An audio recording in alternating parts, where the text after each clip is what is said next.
Yang nanya ke gua, "Bang, rumus Ohm law untuk yang satu baterai sama dua baterai itu sama atau enggak?" Sebenarnya itu tergantung dari rangkaian si device-nya.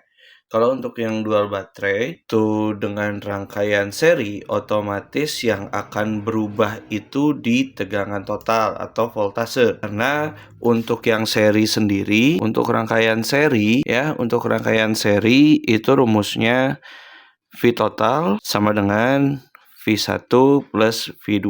Jadi baterai 1 misalnya 3,7 volt ditambah 3,7 volt ya. Hasilnya adalah 7,4. Nah, ini beda lagi ceritanya kalau misalnya paralel. Nah, kalau paralel itu V totalnya sama dengan V1 sama dengan V2. Jadi V-nya itu akan tetap sama. Cuman yang berbeda kalau misalnya rangkaian device kalian itu paralel, itu ada di I-nya atau ampere. Karena rumusnya I1 ditambah I2.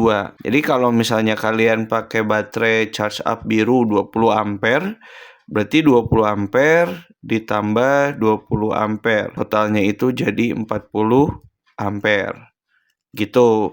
Untuk kapasitasnya itu gimana, Bang? Nah, untuk kapasitasnya sendiri kalau seri itu C ya, C total itu C1 ditambah C1 sama dengan C2. Jadi dia kapasitasnya ya tetap contoh kayak misalnya kapasitas kalian 3000 mAh. Ya dia otomatis sama baterai yang kedua ya 3000 mAh. Beda halnya sama paralel. Kalau paralel C total atau kapasitas sama dengan C1 ditambah C2. Jadi misalnya 3000 mAh ditambah 3000. Nah, otomatis hasilnya 6000 mAh.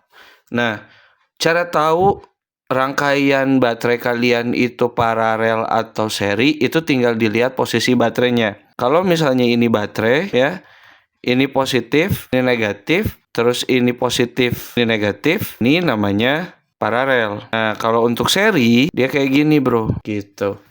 Jadi untuk seri itu posisi baterainya kayak gini, untuk paralel itu posisinya seperti ini. Oke? Nah, oke, kita lanjut. Sekarang kita akan coba pakai contoh kasus.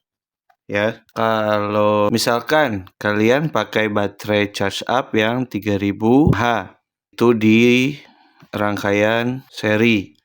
Nah, 3000 mAh di rangkaian seri itu nilai CDR-nya sekitar 15 ampere. Nah, kalau untuk di rangkaian seri otomatis tuh kalian bisa lihat rumusnya aja tadi. Kalau untuk rangkaian seri, ampernya itu akan tetap 15 ampere. Nah, terus untuk kapasitasnya gimana? Kapasitasnya itu tetap 3000 mAh. Nah, yang berbeda itu di voltasenya. Voltasenya itu 3,7 ditambah 3,7 sama dengan 74 volt. Yang notabene kalian jarang banget, bahkan nggak mungkin kalian pakai yang 7,4 volt. Pertanyaannya kalian mau pakai yang berapa ohm? Ya kan? Nah, kita lanjut lagi ke kira-kira yang 3000 mAh ini bisa kuat berapa lama? Yuk, 3000. Yuk, lanjut ke 3000 mAh itu kuatnya berapa lama? Setelah resisten coil itu di 0,3 ohm. Oke?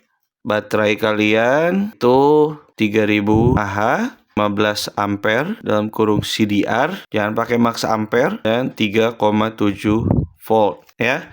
Dan untuk rangkaian device itu seri. Nah, kira-kira baterai ini di device yang rangkaiannya itu seri bertahan berapa lama? Jadi pertama itu kalian pakai rumus Ohm law ini dulu nih. Ohm law P sama dengan V pangkat 2 dibagi R.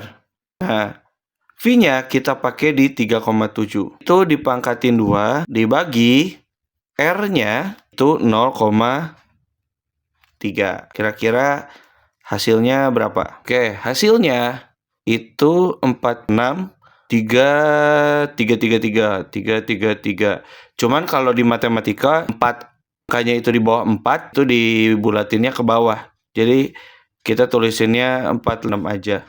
Ya, ini nggak perlu. Nah, 46 watt.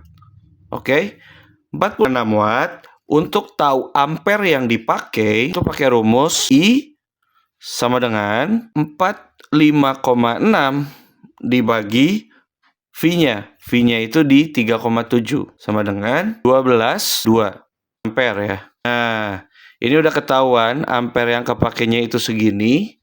Ya, ini masih di bawah 15 ampere, jadi bisa dibilang ini masih aman untuk dipakai. Oke, kita lanjut ke kira-kira baterai ini bisa bertahan berapa lama. Jadi kita pakai waktu operasional, rumusnya ya, operasional itu sama dengan kapasitas dibagi ampere yang dipakai. Nah, ampere yang dipakai itu di sini. Oke.